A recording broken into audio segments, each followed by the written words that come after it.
Hi friends, welcome to Digi సేవాపై. ఈరోజు వీడియోలో నేను మీకు అందరికీ కూడా ఒక కామన్ ప్రాబ్లం వస్తుంది. అది యాప్ మీరు చాలామంది అప్డేట్ చేసుకోవట్లేదు, అందువల్ల వచ్చే ప్రాబ్లం అన్నమాట.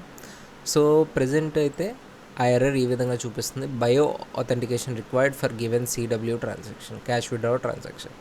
ఇది ఎందుకు వస్తుంది? ఓకే, ఇది వచ్చేదల్లా కూడా ఏంటంటే మీరు ఇంకా పాత మొబైల్ యాప్ వాడుతున్నారు. మన వెబ్సైట్కి వచ్చేయండి, వెబ్సైట్కి వచ్చి download mobile app, download new mobile app. మీ ఫోన్లో నుంచి అయినా ఇక్కడికి వచ్చి దీని వర్షన్ చెక్ చేసుకొని డౌన్లోడ్ చేసుకోండి. ఓకేనా? ప్రజెంట్ 0.017 ఉంది. మీరు 1.6 వాడినా 1.5 వాడినా అక్కడ మీకు సేమ్ ఎర్రర్ వస్తుంది. ఎందుకంటే ఇప్పుడు ఎన్పిసిఐలో పెట్టిన రూల్ ప్రకారం ప్రతి క్యాష్ విత్డ్రా ట్రాన్సాక్షన్కి రిటైలర్ తన తంబు వేస్తే తప్ప కానీ క్యాష్ విత్డ్రాల్ జరగదు. ఓకే, సో అందుచేతనే మీకు ఈ ఎర్రర్ వస్తుంది. మీరు బయో అథెంటికేషన్ ఇవ్వాలి కాబట్టి. మీరు కాకుండా ఇంకెవరు కూడా యాప్ని ఆపరేట్ చేయడానికి అవ్వదు. యాప్ను వాడుకోవచ్చు, కాకపోతే ఏఈపిఎస్ విత్డ్రావల్స్లో ఖచ్చితంగా రిటైలర్గా మీరు రిజిస్టర్ అయ్యి ఉన్నప్పుడు మీ తంబు వేస్తేనే ఆ ట్రాన్సాక్షన్ జరుగుతుంది, అదర్వైజ్ జరగదు. సింపుల్. Thank you.